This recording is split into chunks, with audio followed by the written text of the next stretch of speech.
When I grew up, we had no highways, no electricity. I mean, our life was similar to the Inuit. Back then, middle of November, we wouldn't see noon on our coastal boat maybe until first week in May, or last week in May, first week in June, right? And that's where, you know, out all the supplies, groceries would be brought in back then, was by seeing coastal boats, right? Everybody had to get involved in the fishery, right? You know, you were very young, like you start off maybe just filling the box for the older men, like the cod, right? And then maybe the next season you would get a little deeper into it, maybe cutting trouts or eating or helping the salter or something like that, right, until you finally got into it real deep, you know. I had a larger boat, which I don't have now, or my sons don't have either. We would scallop drag. We would leave here maybe 3 o'clock in the morning, get back 12 o'clock at night. So, you know, we were putting in 36 hours a day. Yeah. In the beginning, when we were isolated, I mean, everything was salted, right? So you had to spend a lot of time doing your fish in order to secure it for markets, right? Because you had to salt, and it usually lied in salt block from 18 to 21 days, and then you would wash it out, wash the salt of it, you would dry it, you would pick it up every evening and cover it in case you got a rain or a dew during the night.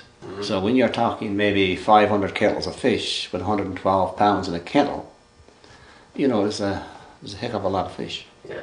Everything was on credit, I suppose, but the guys that are made, I mean, it's almost like the mining towns. I mean, some of these people hired back then, like maybe 14, 20 men, right? And the man that got a berth with someone that had the general store, well, their family was taken care of for that season, right? So they, you know, they are a lot better than the person that was out with 4 or 5 men in order to survive, right? Because they might take your fish and bring it into St. John's, the person you fish with, and come back and open his book and say, boy, we just had enough to pay your expense, but you owe in the store. Back then, there's no such thing as meats, right? I mean, everybody had to live off the land. It was seabirds, even the seals. I mean, we was really happy when the seals came in the spring of the year on the drift ice, because there was meat there, right? The only transportation back then for people from Raleigh was dog team in the wintertime, right? And boat at summer, you know, so there was no such thing as a vehicle of any kind. I can remember when the first snowmobile came here in the wintertime. I mean, everybody was out, you couldn't even see the snow machine. Everybody clustered around it, right? The old community. Oh, we had schools. We had a 2-room school. On a dirty day, I mean, if it got dirty while we were in school, now you go in your vehicle and pick up somebody, or you jump on the bus and bring them home. But our transportation back home then was on dog team. So our parents would come in on dogs and pick us up. I mean, back then the snow was even much greater than what it is these last few years. I mean, it was like mountains of snow.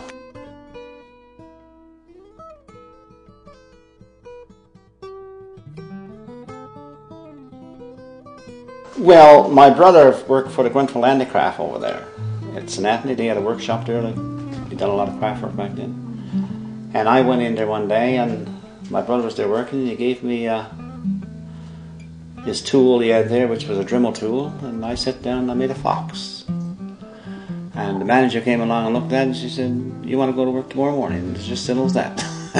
That was back in maybe 68. And if you made something back then, they would buy it from you, right?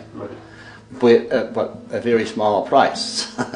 You know, you wouldn't get very much for it, not back then.